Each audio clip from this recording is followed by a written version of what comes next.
सुन्नी इत्तेहाद council में शामिल पाकिस्तान तहरीक इंसाफ की पार्लिमानी पार्टी में इख्तिलाफात सामने आ गए हैं।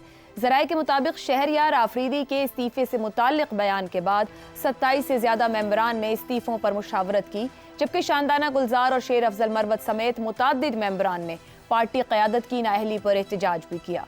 इस ग्रुप ने इख्तिलाफात की वजह से पार्लिमानी पार्टी इजलासों में शिरकत से भी माजरत की और शिकवा किया कि सेनेट और कौमी असम्बली में सीनियर क़यादत कमेटियों के लिए कॉम्प्रोमाइज्ड है। अरकान का मौक़िफ़ है कि बानी PTI और रहनुमाओं की रिहाई की बजाय क़यादत ओहदों के लिए कोशा है। इस ग्रुप ने पार्टी चेयरमैन बैरिस्टर गौहर और जनरल सेक्रेटरी उमर अयूब खान को संजीदा कोशिश करने का पैगाम भी भिजवाया है।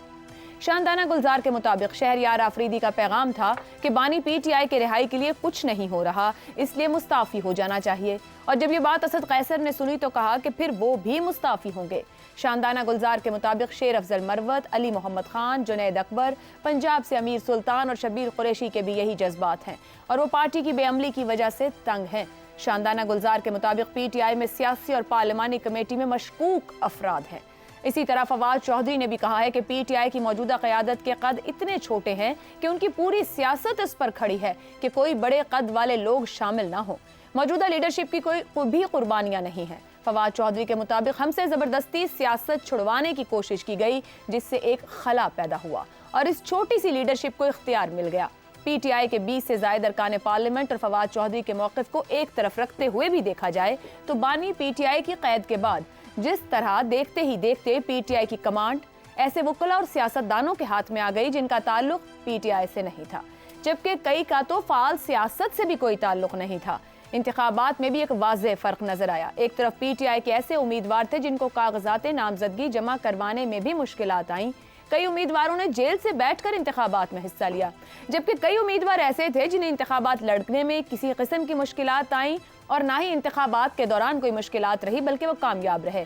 क्या ये महज इत्तफाक था कि इंतखाबात के बाद भी ऐसे लोग पार्टी पर छा गए जिनका PTI के मुश्किल दौर में कोई किरदार नहीं था? ऐसे रहनुमाओं को ज़रूरत से ज़्यादा लाइमलाइट मिलने लगी। ऐसे में 20 से ज़्यादा मेंबरान के ग्रुप के खदशात को क्या जायज़ करार दिया जा सकता है? बड़ा सवाल तो ये भी है कि 20 से ज़ायद अरकान के ग्रुप के तमाम अफराद क्या वाकई PTI की मौजूदा क़यादत से नाला हैं या फिर अलग ग्रुप बनाकर किसी खास एजेंडे के हुसूल के लिए कोशा होना चाह रहे हैं? पैनल की राय इसी मामले पर सामने रखेंगे। हमारे साथ हैं शहजाद चौधरी, अबसार आलम, इफ्तिखार अहमद और जैगम खान। आप चारों का शुक्रिया। प्रोग्राम का पहला सवाल, PTI में इख्तिलाफात, 20 से ज़ायद अरकान असेंबली के मौजूदा क़यादत पर तहफ़्फ़ुज़ात, मुस्लिम लीग और पीपल्स पार्टी भी तकसीम होती रही। क्या जेल में कैद बानी PTI पार्टी को तकसीम से बचा पाएंगे? अबसार साहब, ये जो बयानात आ रहे हैं, खुद क़यादत के अंदर से एक दूसरे पर एतराज़ और नीयत पर शक का इजहार हो रहा है। माजी में हम बात करते रहे कि तकसीम सूट करती है बानी PTI को, वो और तरह की तकसीम थी, ये जमात की अब तकसीम है। बानी PTI बचा लेंगे इसे? देखिए, पाकिस्तान में जो सियासी जमातें हैं वो स्ट्रक्चरल तो हैं नहीं और ना ही किसी तरीके से चलती हैं, सियासी शख्सियात पे चलती हैं। और PTI ज़ाहिर खान साहब चला रहे हैं तो जिसको वो चलाना चाहेंगे उसी को चलाएंगे, जिस घोड़े पे हाथ रखेंगे वही रेस जीतेगा। ये बात आप तय समझें। ये जो लोगों का ख्याल है कि हम इस्तीफ़े दे देंगे, हम अलहदा ग्रुप बना लेंगे, कुछ भी नहीं होना। खान साहब बाहर नहीं आते तो ये पार्टी ऐसे ही चलेगी, इख्तिलाफात होते रहेंगे, हो सकता है कोई रिज़ाइन भी कर दें, उससे कोई फ़र्क ख़ास पार्टी को पड़ेगा नहीं। ये एक ताल्लुक़ है वोटर के दरमियान और खान साहब के दरमियान। उन्हीं को वोट पड़े हैं, लोगों को वोट नहीं पड़े। और इसका सबूत इस इलेक्शन से, ये जो मौजूदा इलेक्शन जो हुए हैं अभी 2024 में, इससे बेहतर इसका सबूत नहीं आ सकता कि ना कोई इंतखाबी निशान, ना कोई उम्मीदवार का नाम, और फिर भी लोग कामयाब हुए। क्यों? एक शख्स की वजह से। तो ये सबको पता है। ये जो कुछ टोपी ड्रामा हो रहा है पार्टी के अंदर इस वक्त मौजूदा लीडरशिप में, ये लीडरशिप नहीं है, ये सेकेंड ईयर लीडरशिप है और ये स्टॉप गैप अरेंजमेंट है। जब तक के खान साहब अंदर हैं, उसमें कुछ दिन पहले हमने देखा शेर अफजल मरवत जो है वो बहुत बड़े हीरो बन चुके थे और कहा जा रहा था वो मुतबादिल है खान साहब का। मतलब ये मज़ाहिया बातें मुझे तब भी लगती थी, अब तो खैर वक्त ने साबित कर दिया कि मज़ाहिया बात ही निकली ना। शेर अफजल मरवत कैसे हो सकता है खान साहब का मुतबादिल? फिर ये अभी आपने फवाद चौधरी का जिक्र किया। फवाद चौधरी निकल गए, प्रेस कॉन्फ्रेंस कर दी, फिर वो इंटरव्यूज वगैरह भी दिए टीवी फवाद चैनल्स चौधरी पे। साहब पर एक सवाल आपसे, आपने स्टॉप गैप अरेंजमेंट की भी बात की और जिस घोड़े पर हाथ रखेंगे वही होगा। फवाद चौधरी साहब ने अपने इंटरव्यू में कहा कि मेरी खान साहब से बात हुई और उन्होंने मुझे पैगाम दिया कि अभी ठहर जाएं, कुछ लोग आपकी वजह से अदम तहफ़्फ़ुज़ का शिकार हो रहे हैं। आपके ख्याल में खान साहब इस स्टॉप गैप अरेंजमेंट को कल को आराम से माइनस करके और वो जो सीनियर लोग आज नाराज हो रहे हैं उनको आराम से वापस ले आएंगे, या वो नाराज लोग अब दोबारा वापसी मुमकिन ना होगी अगर वो चले गए? तो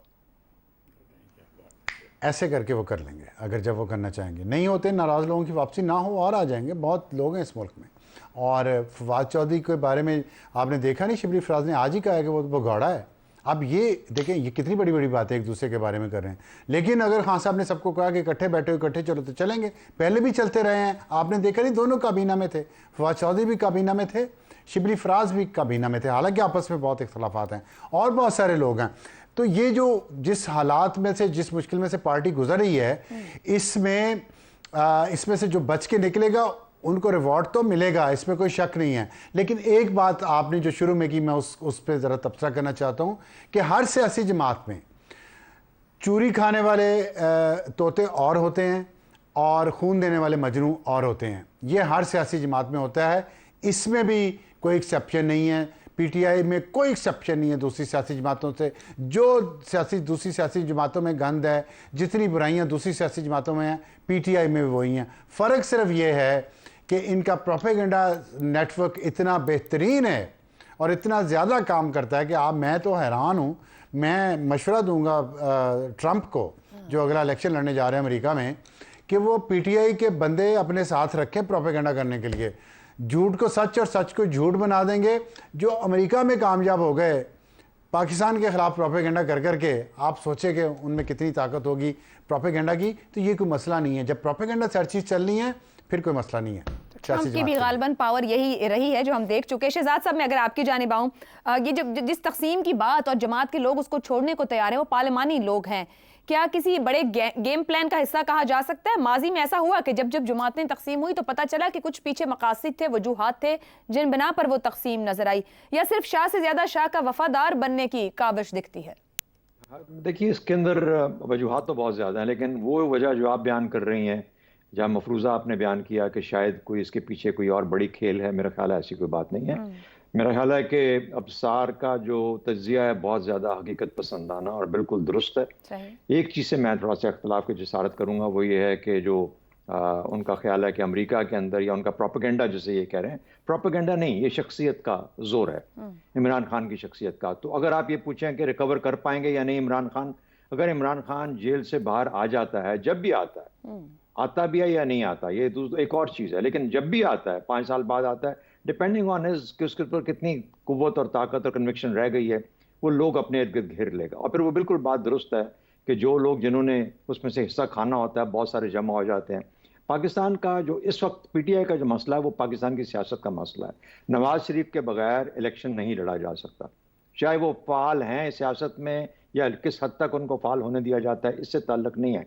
नवाज शरीफ आएंगे तो पीएमएल का कुछ मुस्तकबिल बनेगा, यही हमारे सामने हुआ। कतई कलामी की माज़रत, जब आप ये कह रहे हैं पीटीआई का मसला पाकिस्तान की सियासत का मसला है, मगर ऊपर गुफ्तगू हुई कि सियासतदान होना या ना होना ही अब मैटर नहीं करता है, ये तो सिर्फ इमरान खान का होना ना होना मैटर करता है, सियासत और सियासतदान की तारीफ तो फर्क खत्म हो गया है। ये हमने भी देखा फिर आखिरी इलेक्शन के बाद। नहीं, आप ये कह रही हैं कि इमरान खान सियासतदान नहीं है, मेरा ख्याल है वो सियासतदान है, तो इसीलिए आप रोजाना 2 सवाल उसके ऊपर आपने शख्सियत के जोर की बात की ना सर, तो मैं हम एक हीरो की, एक पर्सनैलिटी की बात कर रहे हो। हमारी सियासत शख्सियत के जोर पे चलती है, तंजीम के जोर पे नहीं चलती, नजरिए के जोर पे नहीं चलती। ठीक हो गया। नजरिया होता, नजरिए के ये पैरोकार होते तो आज ये कुछ ना कर रहे होते पीटीआई वाले जो कर रहे हैं। ये सिर्फ अपना हिस्सा लेना चाहते हैं उस सारी खेल में से। तंजीम साजी और तंजीम का मसला और नजरिए का जो अहमियत है वो इतनी ज्यादा है सियासत के अंदर, जहाँ ना हो वहाँ शख्सियात गालिब आती हैं, जहाँ शख्सियात गालिब आती हैं वहाँ पैरोकार बन जाते हैं, वहाँ कल्ट्स बन जाते हैं, जो कि हमारी सियासत की निशानी है। ये सब कल्ट्स हैं। कोई आप इमरान खान को कहते हो ना, ये सब के सब कल्ट्स हैं। दूसरी बात, पीटीआई के अंदर वकला और सियासतदानों के बीच में भी एक इख्तलाफ है कि वकला को आगे लीडरशिप दे दी गई, सियासतदान देखते रह गए, और उन्होंने कुछ देर के लिए तो एक्सेप्ट किया, लेकिन अब सियासतदान बोलना शुरू हो गए पीटीआई के। उसके बाद केपी की अपनी लोकल सियासत की डायनामिक्स हैं। अली अमीन गंडापुर या बाकी जो लोग हैं उनके साथ, जो बाकी उनके मुकाबले जो लोग खड़े हैं, जिन्होंने बहुत सारी पीटीआई के अंदर वक्त भी गुजारा है और अहमियत भी थी उनकी, वो जाहिर है कि थोड़ा पीछे रह गए। एक लोकल डायनामिक भी है जो कि नज़र आती है। तो मेरा ख्याल है कि ये वो चीज़ें मिल मिला के, वकास अकरम को आपने देखा कल वो वकला के साथ पंजाब के अंदर, लाहौर के अंदर एक लीड कर रहे हैं रैली को। अब लोग अपने अपने जो हिंजेस है ना अहमियत देने के लिए, लेकिन सवाल ये पैदा हो रहा है, और आपके सवाल के अंदर क्या इमरान खान जब वापस आएगा ये सब अपनी झाग की तरह बैठ जाएगा? मेरा ख्याल है बिल्कुल अपनी जगह पे झाग की तरह सब बैठ जाएंगे।